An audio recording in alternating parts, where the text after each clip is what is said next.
أعوذ بالله من الشيطان الرجيم بسم الله الرحمن الرحيم وبه نستعين وهو خير المعين وصلى الله على سيد الأنبياء والمرسلين وعلى آله الطيبين الطاهرين المعصومين أما بعد نہج البلاغہ کے تعارف اور پہچان کے عنوان سے نہج البلاغہ کے انٹروڈکشن کے عنوان سے ہمارا یہ 8واں سیشن ہے اور اس سیشن کا عنوان ہے نہج البلاغہ پر ہونے والے اعتراضات۔ اس عنوان کو دیکھ کے یقیناً اکثر حضرات یہی سمجھیں گے کہ آج اس میں نہج البلاغہ پر ہونے والے اعتراضات کا بھرپور جواب دیا جائے گا، لیکن میں اس سیشن کو انتہائی احترام کے ساتھ ان افراد کو خطاب کرتے ہوئے عرض کروں گا کہ جنہوں نے اس علمی خزانے کو مورد نزاع اور مورد اختلاف بنا کے جوانوں کو اور علم دوست طبقہ کو اس سے دور کیا ہے، وہ اپنی سوچوں کو الہی سوچیں بنائیں، اپنی سوچوں کو فرمان پیغمبر اکرم کے مطابق ڈھالیں اور لے جائیں ادھر جہاں پیغمبر اکرم جناب امیر المومنین کے لیے فرماتے ہیں انا دار الحکمت وعلی بابها، میں حکمت بھری باتوں کا شہر ہوں، گھر ہوں، اور علی اس کا در ہیں۔ اللہ سبحانہ وتعالی نے جب پیغمبر اکرم کو ارسال اور مبعوث فرمایا یسبح للہ ما فی السماوات وما فی الارض الملک القدوس العزیز الحکیم، اپنے تعارف کی 5ویں نشانی فرمائے میں نے اپنے محبوب کو بھیجا، والذی بعث فی الامیین رسولا منہم یتلو علیہم آیاتہ ویزکیہم ویعلمہم الکتاب والحکمہ، پیغمبر آئے تھے کتاب اور حکمت کی تعلیم دینے کے لیے۔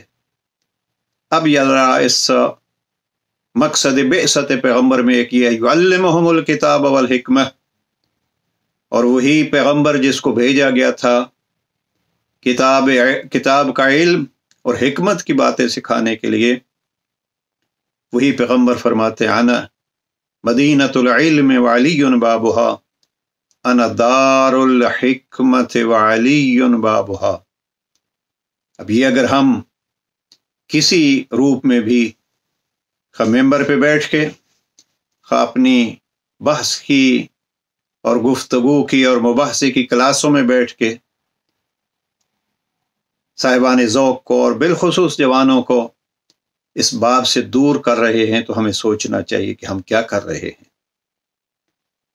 لہذا نہج البلاغہ پر ہونے والے اعتراضات کا جواب نہیں، بلکہ گزارش یہ ہے کہ ان اعتراضات کی حقیقت کچھ بھی نہیں، اور پھر بھی جو لوگ اپنے سکون اور اطمینان کے لیے ان کو دیکھنا چاہتے ہیں، وہ مت اپنی زندگی کا بڑا حصہ ان اعتراضات پر گزاریں۔ قابل صد افسوس ہے کہ بہت سارے لوگوں نے اپنی زندگی کا مقصد اس پہ اعتراضات بنایا ہے، اور پھر مجبوراً بہت سو نے اپنی زندگی کی قیمتی اوقات کو ان اعتراضات کے جوابات پر خرچ کیا ہے۔ لہذا کتابیں میرے پاس بھی موجود ہیں جو اعتراضات ہوئے، کوئی اعتراض نیا آپ کو نہیں ملے گا۔ ذرا توجہ فرمائیے، نہج البلاغہ سید رضی مکمل کرتے ہیں 400 ہجری میں، اور 600 ہجری میں سید رضی کی رحلت ہوتی ہے بغداد جیسے مرکز علم میں، 600 ہجری میں رحلت ہو جاتی ہے ان کی، 400 میں نہج البلاغہ مکمل ہوتا ہے۔